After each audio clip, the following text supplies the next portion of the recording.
everyone, welcome to Gosport Railworks. My name is James and today I'll be looking at this lovely loco here, the Dapol Class 50.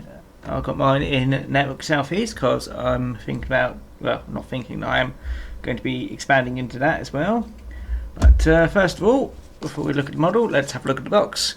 And first of all, they've changed the shape, which is quite confusing. It'll ruin everybody's stacking of all the boxes. But anyway, here's the product code. It is 2D002003, Class 50, running number 50037 in the original Network Southeast livery, named Illustrious. So, got that all out of the way. Let's have a quick look at the box. I'm not going to get the manual because if you can see on the back, it's actually a fairly thick manual. It's colour inside and I'm quite pleased with it. It replaces the normal leaflets which you get telling you about the locomotive, so it now tells you more about the locomotive, and it also replaces the warranty as well, because that it has the information of that in the back. Anyway, inside the box where you get this cover here, you get this film which you use to carefully lift the locomotive out, which is also why I'm leaving the loco out, because I don't want to try and lift it up and maybe ruin something. And in the detail pack you only get some little little plough things. I'm not too sure what they're called, but yeah, you just stick them on the front there. I'm not going to bother with mine because I never bother with the detail pack, so I'll shove that back in there and quickly tidy this away.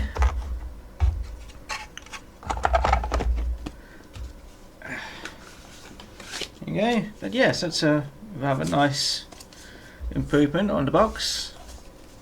Is it upside down? No, it's not. But yeah, so still rather confused about the shape, but otherwise, let's have a look at the model itself. And as you can see, it's got this lovely, very charming, well, don't know what words are now, but let's just say that I like delivery, and that's why I'm actually expanding into Network Southeast. So yes, got the, just trying to have a look here, we've got the usual NEM pockets on either end. However, they are slightly different from normal. They're not attached to the bogie, they're attached to the body, so that's different. If I remember right, this is actually Next 18 DCC instead of the normal 6-pin one. Trying to work out, I might have to actually look at the manual. You know that you're meant to be able to pop the body off and get at the chip inside. Just can't remember how to do that. I think it does have, well, it's not got a speaker fitted, but there is space for a speaker, which is probably why it's got a Next 18 chip inside. Let's have a look. See the name there, and also very, very small, you can see the HMS Illustrious logo on there. I can't remember what the name is. I should know this because my dad was in the Navy. But yes, got usual, let's call, warning labels there. Little information stamped on there, which obviously in N-gauge you can't actually read, but it's nice to see that that little detail was there. On the bottom, not really much because it's a N-gauge model and you don't really get to see the bottom of it all that much. But yeah, all these separately fitted pieces on the end, and a, well, not a detailed cab because you can't really see much into it. It does have seats on the inside, so that's nice to see, and a moulded, not too sure if that's meant to be different colour, but it would have been nice if that's slightly different just to stand out, but still it's rather nice. And you've got the usual Network Southeast little logo up top here. Yes, and on the other side exactly the same, but it's like, no, reversed.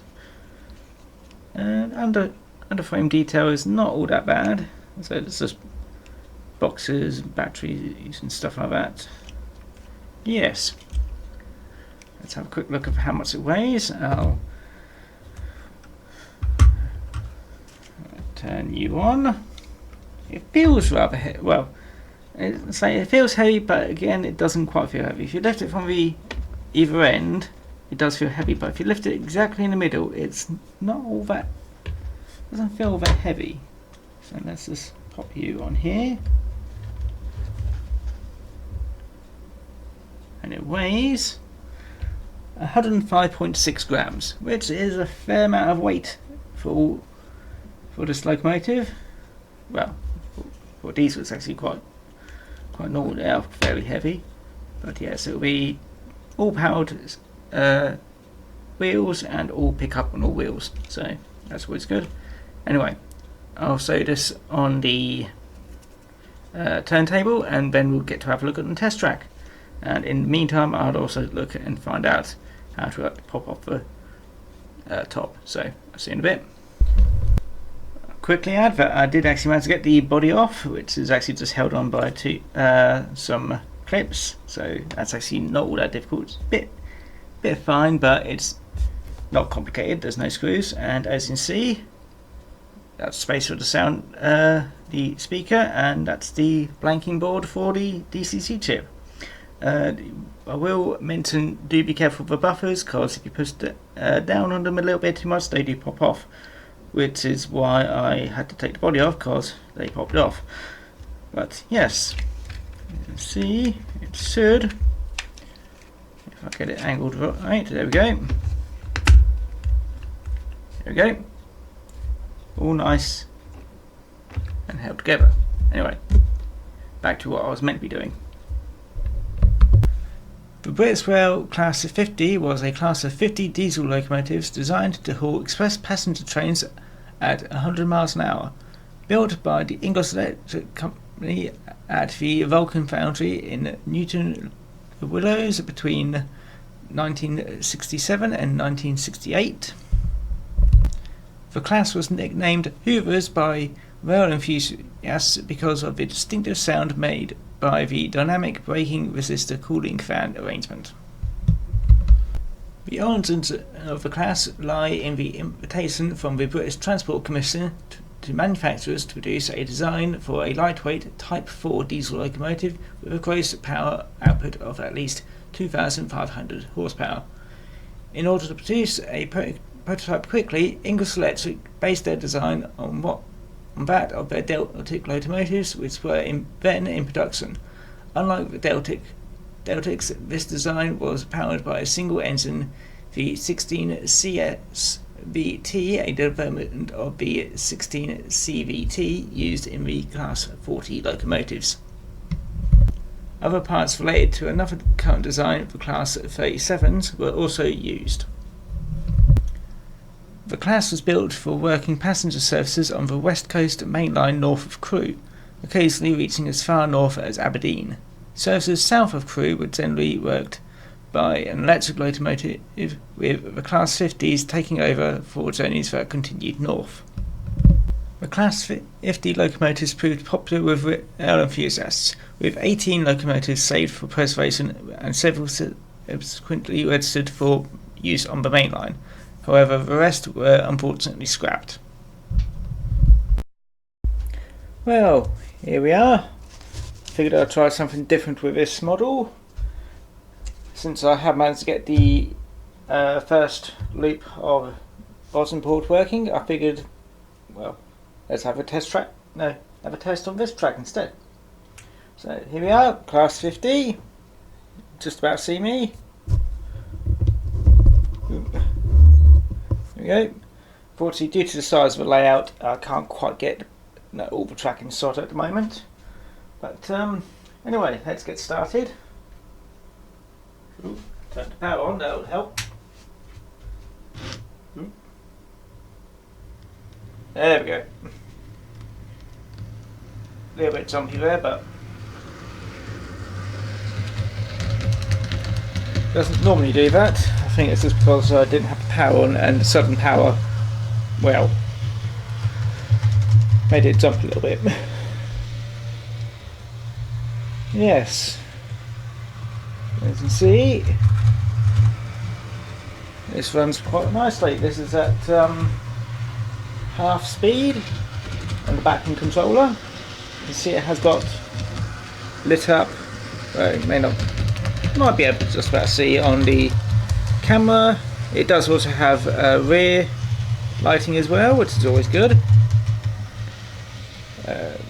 But yeah, the reason I figured I'd have a go at doing a test on this track is the Class 50 is actually one of the few locomotives which I've got which don't really mind having my layout as it is, because these frogs are dead at the moment, so it's long enough to not care.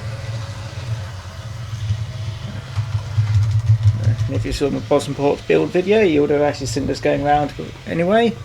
But yes, so it doesn't have any issues with corners, but these are slightly bigger than radius 1s. Not quite radius 2, but it is bigger than radius 1. I did try and make them radius 2, but I may have messed them up somewhere. But yeah, considering it's not been run in, it hasn't got any issues. Anyway, let's get the test rake. Let's get the test rake fitted. So I'll quickly bring you back after I've attached it to the train. So give me a sec. Right, here we are with the test rake all fitted up. Just to remind everyone what my test rake is. It's 8 BR Mark 1s. These are in green at the moment. Well, unfortunately, I say unfortunately, I do like BR green, but yeah, for this loco it is a bit unfortunate because they're not in Networks Southeast. But yes, you can get, just to mention, you can get this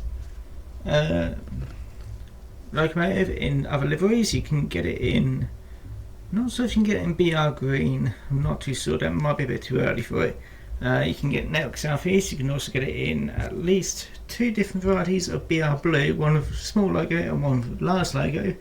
And I think there is a couple of other liveries, but I don't remember all that well because I wasn't interested in them. Also note, which I may not mentioned in the previous clip, is that you do get running lights.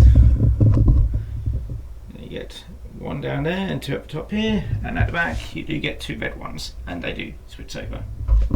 Anyway, I'll stop yellowing and get this nicely started. This is at 1/5 speed on the controller. As you can see, it has no issues moving this. This is double its own weight because each of these, this is a bit more than double its own weight because no, it is double, never mind, I can't count, but give it a bit more speed. Yeah, each of these coaches are 25 grams roughly, so yeah, 8 of them, yeah, that's 200 grams, and as you can see, pulling power is nothing it has issues with. Give it a bit more speed, and we're just under halfway.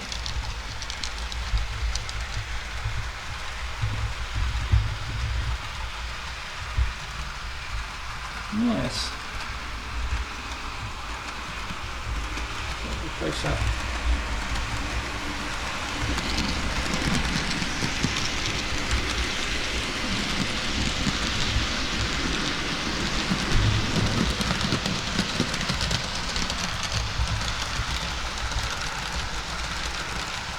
Now the important question is, how much does this cost? Well, it cost me £123 without DCC.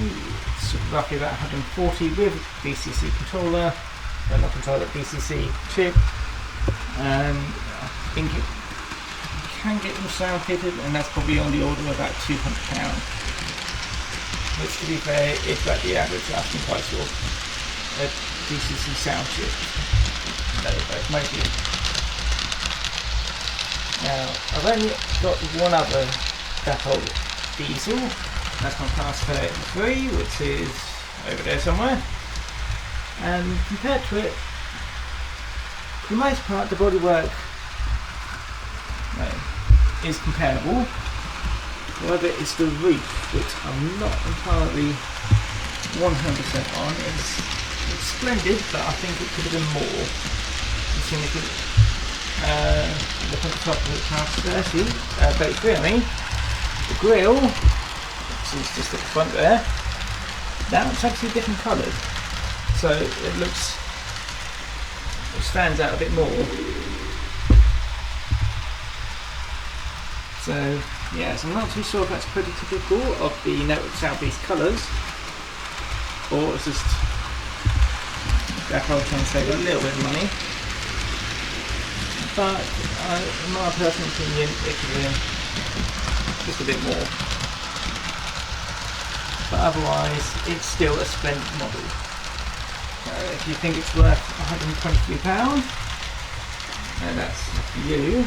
Personally, I do quite like this locomotive. There's this one and also another one which I'm doing got hidden away at the moment. This has convinced me to start doing Network Southeast because I absolutely love this livery here. Not to say that I don't love BR green, but I do love that colour as well.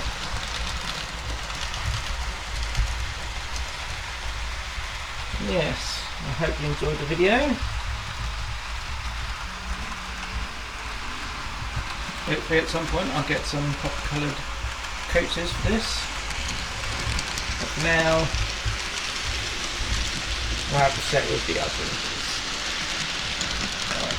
I'm James from Gosport Railworks, and I hope you enjoyed the video now. And I'll see you again next time. Bye bye now. This is what's till we get a bit closer. Try and park the locomotive with one hand.